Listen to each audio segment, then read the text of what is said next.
Ta-da! Well, might have to get the wide angle on this one. Let's try this again.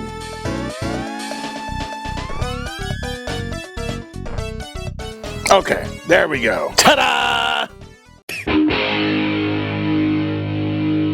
What's up, Radio Shade Tree Surgeon here, about to go forth and do battle. But before I swing the sword of justice, evil, and everything that's weird in the world, Shay, the fair maiden at home, well, actually she'll do battle as well. Don't get on her bad side. This up. Make me leave my enclosure. You wouldn't like her when she leaves her enclosure. Nobody wants to get their kicked by a 4'11" girl in a Streetlight Manifesto shirt. And Crocs. Gundam Crocs. And you talk about having a size 7 Gundam Croc up your... That's not how you want to go out.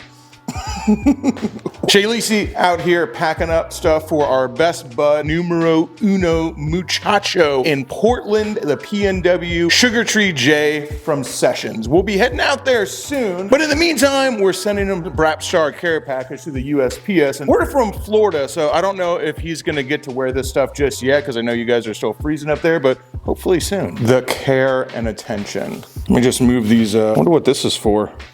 We're gonna say it's from both me and Shay. I'm also gonna take credit for it, but that is a picture of our very first ride together. Behind every great woman is a man taking credit for her great actions. Hell yeah. All right, team, now that Shay isn't here, I have a confession to make. I've made a mistake. I've shown a continuing pattern in my horrendous lapses of judgment. And no, I'm not just talking about still choosing to ride Sisyphus the Shovelhead. It's getting worse. I need to admit it. I can't hold on to this secret anymore. Actually, I guess that my lapse in judgment, I guess that's not really a secret. I release a video showing a pretty horrendous lapse in my judgment twice a week. All right, let's ride. I'm gonna confess anyway, but something tells me you guys might already know.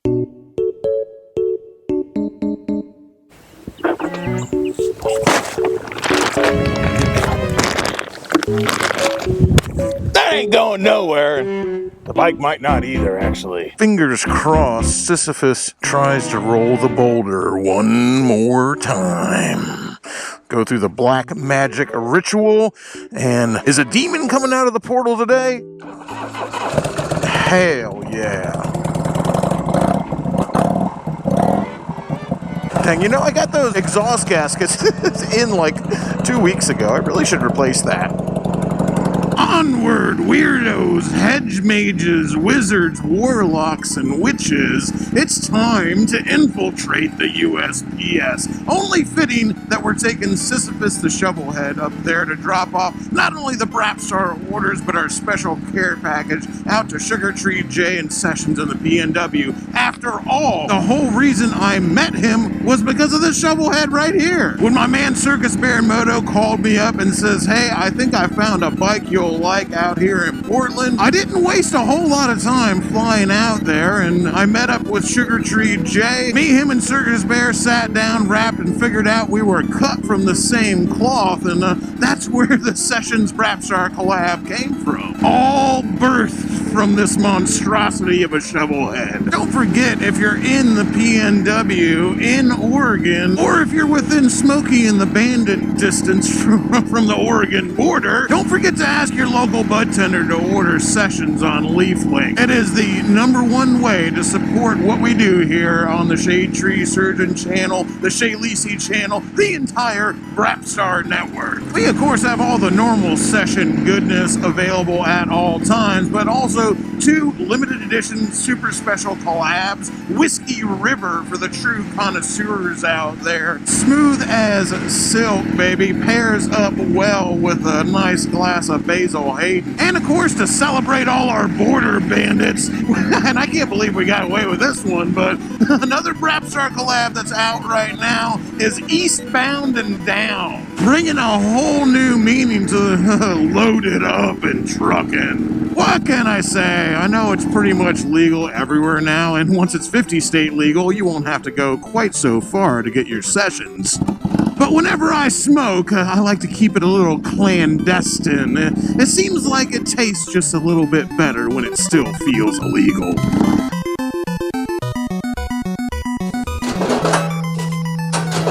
Vaya con huevos, mi me, amigos.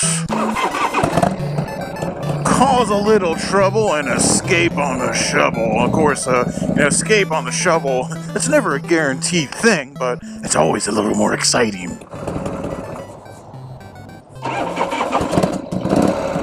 Definitely not guaranteed.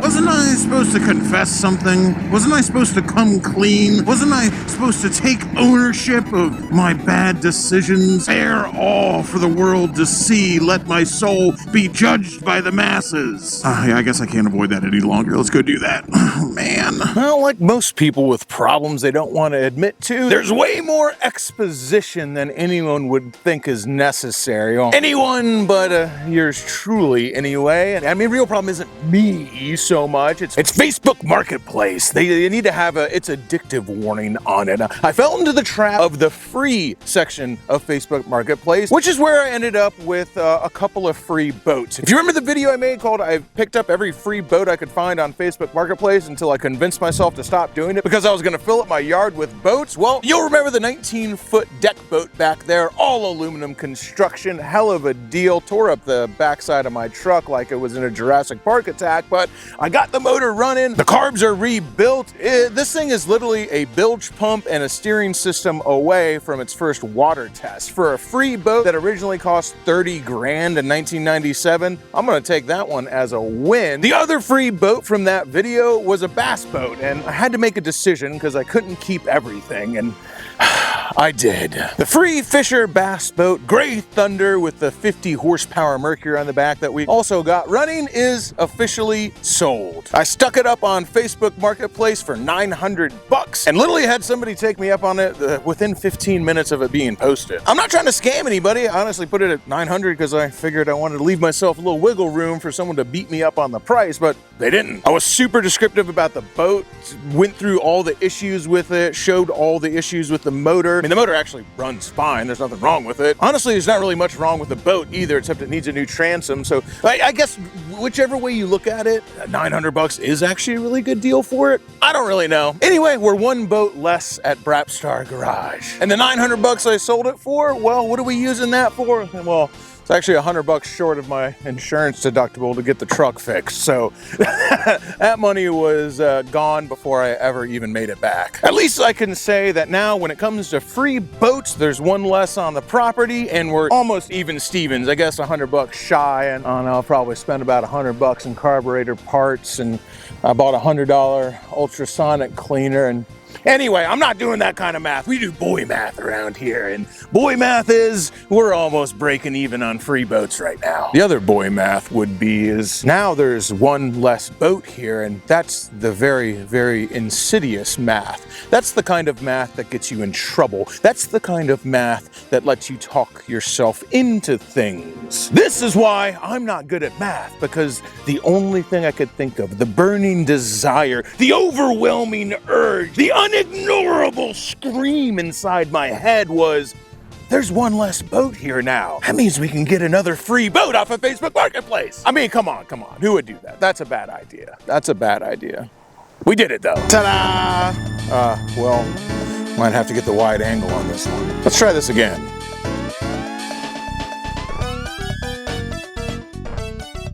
Okay, there we go. Ta-da!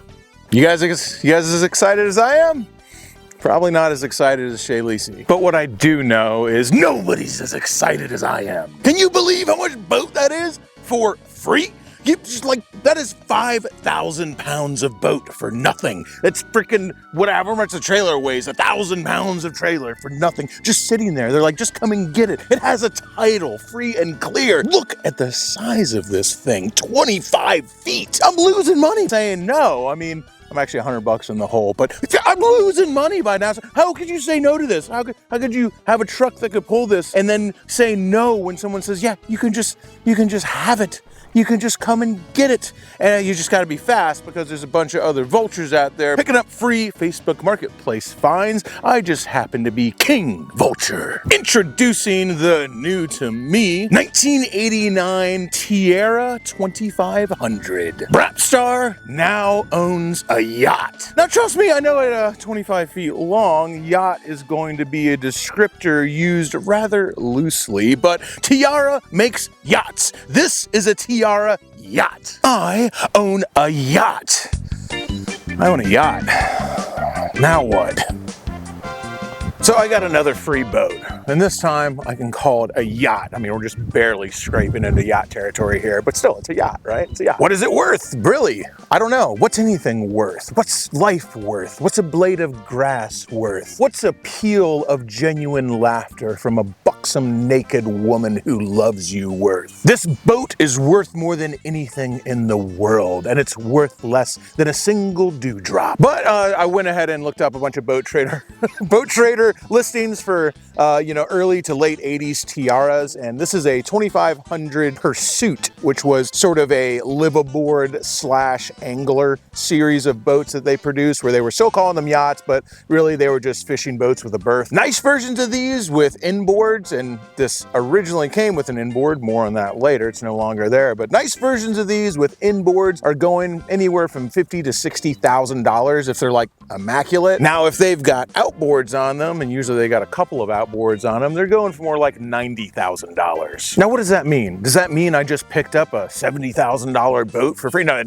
doesn't mean that. That's not what's going on. People give away boats or say that you can come get them for a variety of different reasons, and sometimes it's space constraints, sometimes it's a place where somebody was storing their boat and then that person passed away, and then the place put a lien for the title because nobody was coming to get the boat or wanted it, and they didn't know what the boat was worth, and they didn't know how to get rid of it, and they took a bunch of bad pictures of it on Facebook Marketplace and were originally trying to get money for it and then couldn't get any money for it and finally just wanted it gone. There's that scenario too. That scenario does happen, and yeah, that's I don't know, that's a little closer to what's happening here. But no, I absolutely don't have $70,000 sitting behind me. I don't have $20,000 sitting behind me. I don't know what it's worth. To the right person, it would be worth some money, but legitimately to just your average person, the only thing that's worth money is probably the trailer, which I could probably sell it for about $1,500. It's a really nice double axle trailer that's in perfect condition. It doesn't have a speck of corrosion on it. So where were we? Oh yeah, what's it worth? I don't know, man. Let's check the rest of it out though. The hull and the paint, they look to be in pretty good shape. Did the knock test all over it. Nothing sounds bad, but again, it's a free boat. Although you should look, because this is still 5,000 pounds of boat, and you know, getting rid of it ain't exactly as easy as recycling it. So, you know, you don't want somebody else's problem to become your problem, which that's definitely been my problem in the past. But I wouldn't have even considered picking it up, even if it was free, if it had the original engine. So originally, this thing would have been powered by a Mer Cruiser 454, which is just a 454 Chevrolet engine that's been made to go in a boat, and like certain things have been changed about it to make more power in certain places, blah, blah, blah. Anyway, I don't want to mess with inboards. That's not because they're not good. I'm pretty familiar with the 454. Winnebago had a 454 in it. I'm way more familiar with the 454 than I would like to be, actually. I don't want an inboard engine because I don't want to have to crawl in there to work on it. I got sciatic problems already, and crawling on my hands and knees and getting around everything to work on an inboard engine on a boat does not sound like fun to me. But somebody has kindly removed that 454 and done a really bad job of putting an outboard bracket on this boat. That's gonna definitely have to be fixed, but it is there, and the 454 is gone. And believe it or not, the fact that the inboard engine on this is already gone and out of it makes it worth more to me already. And supposedly somewhere up there, I haven't looked yet, is the actual outboard that was hanging off this really dicey looking bracket. Now I will say, it doesn't really look like there's anything wrong with the bracket. Pull it off, sandblast it, powder coat it. It's got a little bit of rust here and there, but nothing like deep inside of it. Like, it's totally solid. Now, I always see the new outboard brackets are kind of boxed in, so I don't know how strong it is compared to those big box ones with swim platforms that you see on the back of inboard to outboard conversions. The problem isn't with the bracket really, though I'd probably want to run 2 engines on this rather than one really large engine. Although I don't know. I don't know what's going to be cheaper for me to do, to get one 300 horsepower engine or to get 2 200s or 2. I'm not sure exactly how that's going to work out, but let's hope we can even get to that bridge, let alone cross it later. This is definitely gonna have to come off because somebody did a piss poor job of putting it on there, and I'm not really a boat guy, but even I can tell that this is dicey. So we have what appears to be, those look like they're galvanized freaking carriage bolts from Home Depot. Anyway, they did a good enough job of plugging up the old outdrive here, but then they got this bracket, and I guess they didn't account for the fact that the bracket doesn't actually fit around their wood there. So they put extra pieces of wood, left a nice gap here where it didn't quite fit instead of just, I don't know. Anyway, this is pretty bad, dude. I mean, I've done some dicey stuff on boats, on motorcycles, and in RVs. I've even done dicey stuff in cars. Though usually the reason I'm doing something dicey in a car is because I'm towing motorcycles or a boat.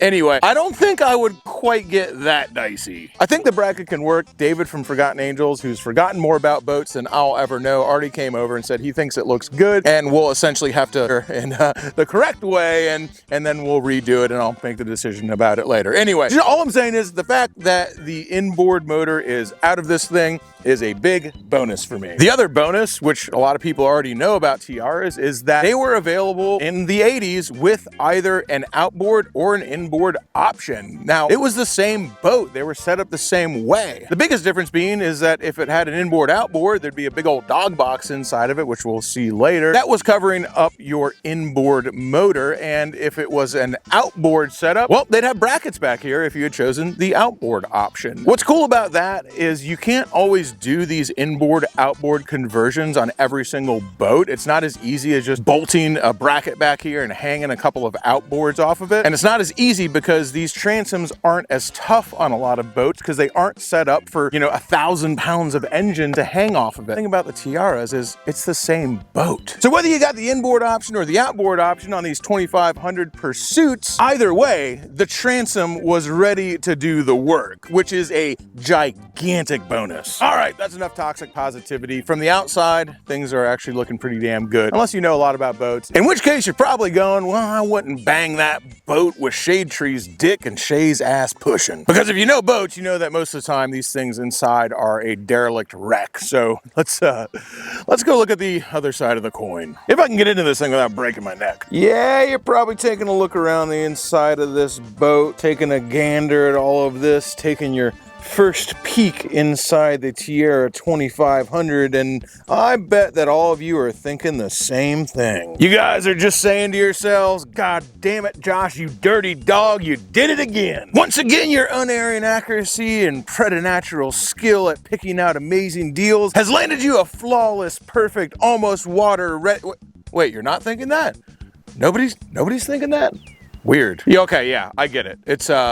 It looks a little rough in here, but let's start with the good. And I'm not even gonna call the good this Suzuki 140 that's sitting in the middle of this thing. Whatever happens to this engine, it's not going back on the boat. It'd be nice to think that I could make this engine run again, throw it back on the back of this boat, but 140 horsepower tired old Suzuki from the 80s, back when most manufacturers were rating horsepower at the power head, which makes it probably more like 110 horsepower Suzuki. I don't even know if that could get this boat up on plane. This thing has got to have, I would say, at least 250 horsepower or more. And that's not me being a speed demon at all. That's just the facts, Jack. Yes, it does look rough. Yes, there's 140 horsepower Suzuki in the middle of the thing. Yes, we've got this dog box over here that used to cover up the engine. I mean, he had an outboard on it. This was a running boat. I saw pictures of it. I don't know why this dog box wasn't just gotten rid of. I would have put a live well in here. So I don't know. Anyway, what I would have done is I would have utilized that space for something. Maybe it was full of square groupers. The world may never know, but I'll make sure I check all the cabinets. So if I'm being honest, judging from the storage unit I picked this place up from, somebody's already been through all the cabinets in this thing. Look at the good. Yes, looking at this, there is good. The good is the floor is solid as a rock. The stringers are all solid. It's dirty. There's pine needles all over it. There's an engine in here. There's a rotting pallet, but every piece of fiberglass and all the stringers on this boat seem solid as a rock. That doesn't mean it's just a bath away from being water ready. That's not what I'm trying to say. Listen, baby, I invented toxic positivity. I am the poster child for reckless optimism, but even I can't lie to myself that much. This boat is definitely going to need more than a pressure wash and a new engine to be out on the water. But legitimately, and I swear I'm not being ridiculous here, not that much more. Okay, let's go down into the depths.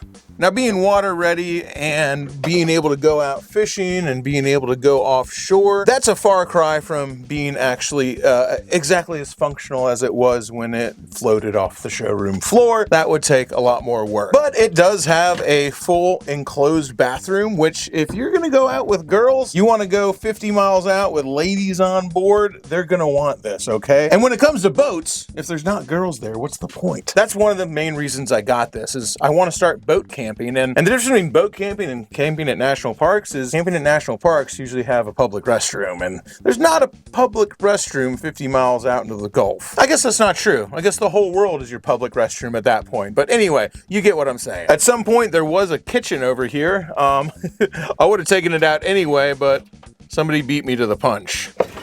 Looks like our square grouper man here made do with a microwave and a toaster. Regardless, what my plan is just to hang a stainless steel grill off the side of it and install a small refrigerator in here. Probably one that runs off a jackery, not even hooked up to the actual boat. But again, if we can even get to that bridge, we'll cross it when we get there. And everything else in here is solid. There's no rot. Even the cushions aren't in bad shape. I think they're a little too 1989 for me, but they're not bad. The vinyl's good. The cushions are good.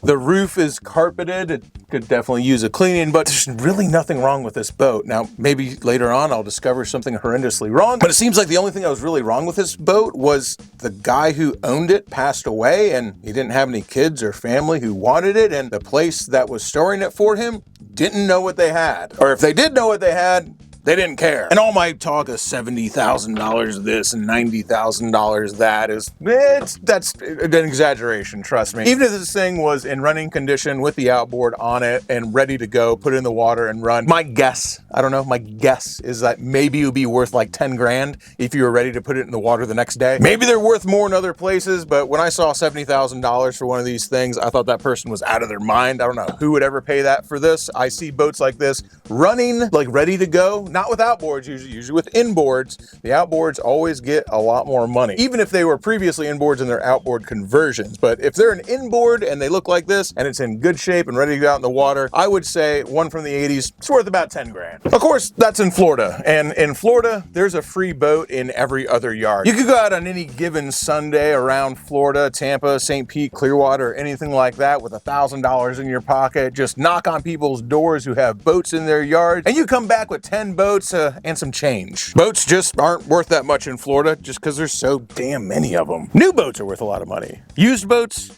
not so much. So there you have it. Another 10 to 15 minute long segment of a video that's my own personal therapy session, except it's not therapy, it's whatever the opposite of that is, where I sit down here and I get to talk to all of you guys and explain why this was a good decision and not an idiotic one. But you guys agree with me, right?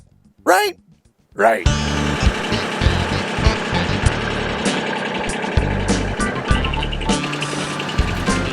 Whoops. Anyway, moving around motors once you get up to a certain size is, I wouldn't exactly call it a delicate procedure, but you better be pretty damn careful because it could go sideways real quick. Well, there have been developments, and one of those developments is there's no longer a 40 horsepower Mercury sitting on my homemade engine stand. If you guys remember, I had that 40 horse 4-cylinder Mercury because I was going to put it on El Conca Dolce, my little 1959 aluminum skiff that I got for skinny water. A boat that I had planned on making a free boat since I only paid $1,500 for the boat, and I got that Mercury 40 for a couple $100, and it has a Honda 30 on it, and I was gonna sell the Honda 30, and anyway, it was gonna turn out to where the boat cost me $0. Well, I don't have the Merc 40 anymore, so I guess that boat still cost me $1,500, which is still not bad. I will say that's still not bad, but it's not free, is it? And we're in the business of free right now. And while that motor was $200, that certainly doesn't make it free. It's gone now, and not because I sold it, because I traded it. And what we've turned that 40 horsepower Mercury into is a new to me Johnson 200. I didn't expect it to happen this fast. And honestly, a 250 would probably be a better fit on that boat. But when I can just trade a 40 horsepower engine that I paid a couple $100 for not running and get this 200, I think that the 200 will do just fine on that boat. Of course, it'll do just fine on that boat if it's got compression and it runs. So let's check it out and see if I made a good deal or not. And I need a wrench. I love making that last spark plug hard to get to. I already know from asking the internet that these things have lower compression than you would expect. Something about the V design. Anyway, regardless, they're not supposed to be turning over like 150 PSI or anything like that. Apparently these things were not built for speed, they were built to last. Which when you're taking a 25-foot boat offshore is something that you definitely want. Let's go ahead and see what the tail of the tape is. Did I get ripped off? It's not like that 40 horsepower engine was gonna do anything for that big old boat, even if I had 2 of them on there. Now 3 of them, not even 340s on that probably wouldn't push it very fast. About 105, 110 PSI. Let's keep on going, but that's what we want to see. 110. 105. Well, we got half a working engine. Let's check the other side. 110. That ain't gonna help. 110 again. Okay, we going for the full Mark Martin. And number 6 is good again. Mr. Mark Martin, stiff competition. I'll slap this sucker together and see if we can get a couple of ring-a-dings out of it. All right, at this point, legitimately, I can see no reason why it wouldn't run, but I can really see a reason why things wouldn't run. I'm an optimist after all.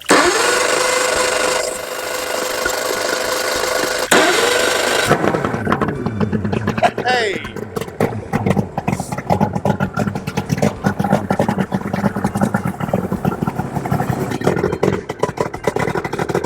Dude, you can aim the squirt on this one? That's awesome.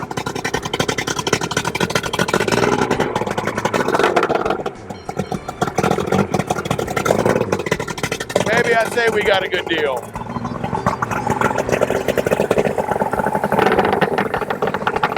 I dig it. It is good. Good. That's a good engine. Hell yeah. Now for literally everything else. We interrupt your regularly scheduled program for a Shay rescue mission.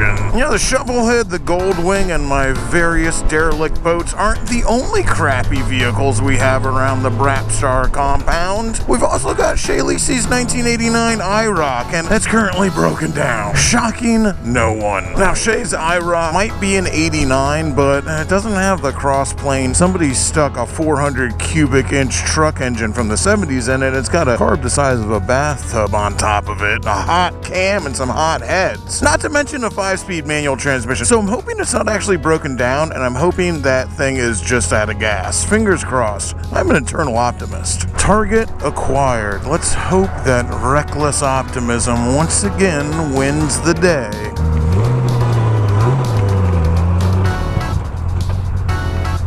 Though I'll tell you this, if optimism doesn't win, well, you know, I'll just move the goalposts. Would you look at that? Positivity wins once again. I didn't even have to move the goalposts either. See? I knew it the whole time. And if I didn't know it the whole time, well, I don't know. I'm just not going to think about it because I knew it the whole time. Straight piped IROC Camaro with a tail light out, peeling clear coat, fuzzy dice, rock hard license plate. Shay is lucky she doesn't drink because this thing is a DUI machine. Of course. Good morning. It's time once again for Brapstar to do evil deeds in the world, to send out its tendrils far and wide, and today we're not going to be able to do it on the Shovelhead. And it's not just because at the Forgotten Angels campout that it got beat to death in the slow race. Everyone who participated in the slow race could get a second try as long as they did it on Sisyphus the Shovelhead, and it's seen better days. I wrote it back here, by the way. That's why my voice is gone, but yeah, anyway. I might actually have to put a new top end on it at this point, or I don't know, maybe it'll be all right. Probably just roll with it till it absolutely grenades like Bark Party did, and then do something nice for it. But how are we going to get the seeds of destruction from Brapstar.com out into the world? Well, we're going to have to take another crappy bike. All Brapstar packages delivered by motorcycle, and that's why we got the trailer, because you guys are putting Chloe Cox, Cammie Bay, Shay Lisi, and even Blissful Ellie here at Shade Tree Surgeon's Camp for Wayward Girls and Disobedient Wives to hard work, hacking up all your orders, and I had to bust out the trailer for this one. Let's see, are my discount mounting straps gonna hold this down? Probably.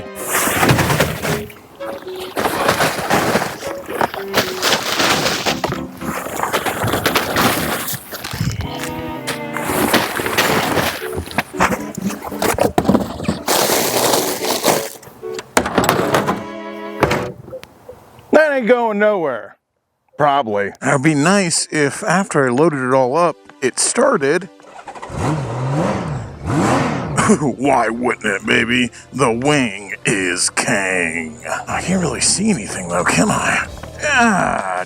Do very little. Onward! Whoops, take two. Onward! The Brapstar War Wagon back there behind the gold wing, well, you know, it doesn't have working tail light. Well, doesn't have any tail lights at all, actually. Luckily, it is also completely unregistered and not tagged. But I promise you the saving grace really is going to be that I can't really see what's in front of me anyway, so I feel very safe. It's like I've got my very own peril-sensitive sunglasses on while I do Brapstar's dirty work. I had an amazing time at the Forgotten Angels camp out with all you guys. And for everyone who couldn't make it and put in their pre-order, thank you for being patient while we got everybody's order to them at the camp out for pickup. Y'all's will be in the mail. Well, this video's coming out today. It's in the mail today. Which means all you weirdos in the lower 48 should be getting your new uniform before this weekend, barring any do-gooders with dreams of glory lurking in the USPS, but I have it on good account that we have moles on the inside. In the land of the blind, the one-eyed man is king, and you know who I'm talking about. Await the signal. Oh, this guy's falling awful close in that Dodge Ram behind me, so, wait for the signal to strike, but my man back there is not going to get a signal to not strike. Well, if Tampa's finest do happen to get behind me, hopefully they'll ignore the fact that the trailer doesn't have a license plate on it, because there is a distraction, okay? I did have a plan. The registration on the Gold Wing is about 4 years out of date, and the plate is off another motorcycle entirely, so I don't even think they'll look at the trailer. And that is a free lesson in the art of Brapstar deception. You're welcome. Prepare for delivery, baby. I got the trailer with me. It's time to bend over and smile. All right, guys, all the pre-orders are packed up and on their way out, which means there's something in every single size, but some sizes, there's only one thing. If you want to grab one of these, the time to act is now. The link is going to be in the description down below. We appreciate the hell out of all y'all's support. It's absolutely amazing, and it keeps us making these videos. All our people out in the PMW buying sessions, and all the people from everywhere else who are shopping at Brapstar.com. You guys keep this channel independent and make sure that I don't have to talk about Raid Shadow Legends or BetterHelp or whatever other garbage my emails are full of. I want to see Brapstar on your tit. It's a great way to meet hot and ready, greasy, smelly weirdos in your area. Right now we've got the tie-dye green Bad Trip, and also for the very first time in hellish red. We didn't think this one was going to turn out as good as it did, but I think I'll always do red from now on. I love how this looks. And don't forget, while God might ride a Harley, the devil rides Triumph. Got these back in both black short sleeve and the long sleeves with the flames, and of course in the original raglan if that's more your flavor. And back for the first time in a long time, we got the OG Shade Tree Surgeon logo, but now in John Cena flavor. I wasn't sure how the camouflage was gonna look, but I dig it. We really only have a few of these in every size, and I'd like to say they would go quick, but I don't know, is that egotistical of me?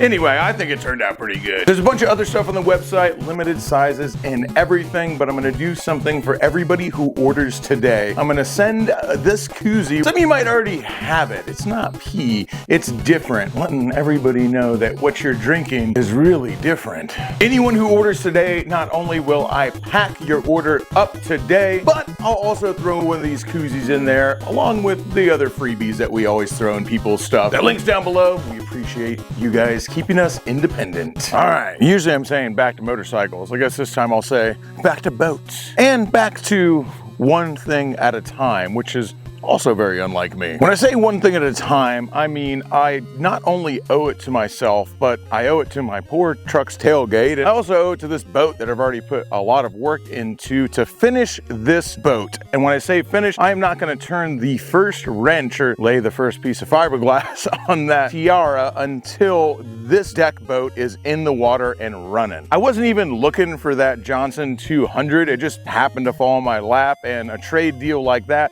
I couldn't say no. And I'll be honest, if the Evinrude doesn't work out, I might take that 200 and put it on this deck boat. The 150 would push it fine, I imagine, but this is still a 2,000-pound boat, and they were rated up to 250 horsepower. I only say I might do that because while the 200 would make this thing absolutely rip, that 200 on the 25-foot Tiara is not exactly gonna be a fast boat. I'm kind of torn on what I should do with it right now. Ultimately, it's almost a free motor. I guess it's not quite free if I do my math right, and I never do my math right. I actually do it wrong. I like wrong way better. And if I do my math wrong, it's definitely a free motor. Anyway, I ain't got a lot into it. It's got great compression. The tilt and trim works. It runs great. Essentially, I've got it pretty much free and clear. That doesn't mean I want to abandon the Evinrude 150 on this thing, because I've spent some time getting it back into fighting shape. It's got good compression. I've got some controls for it. The last thing I've got to do with it is get a new control box or junction box for the tilt and trim, which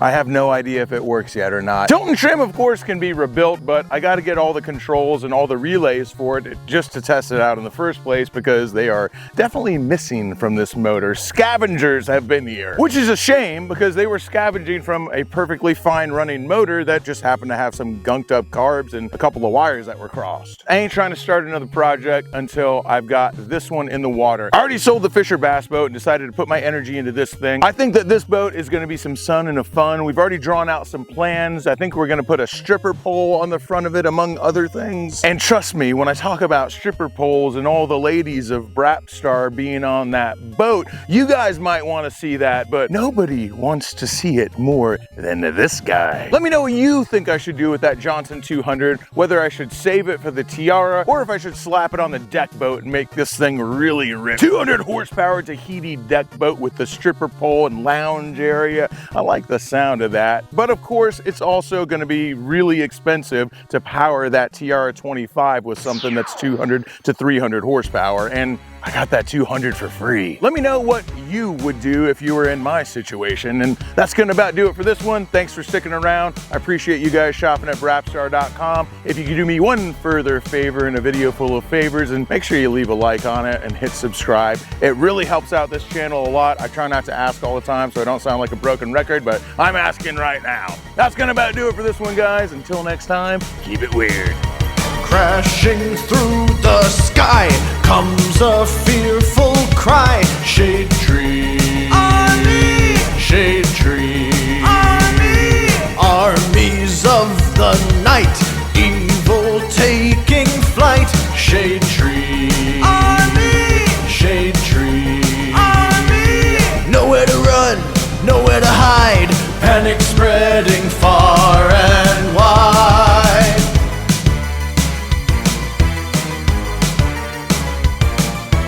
Can the world oppose the deadliest of foes? Shade tree, army. Shade tree, army.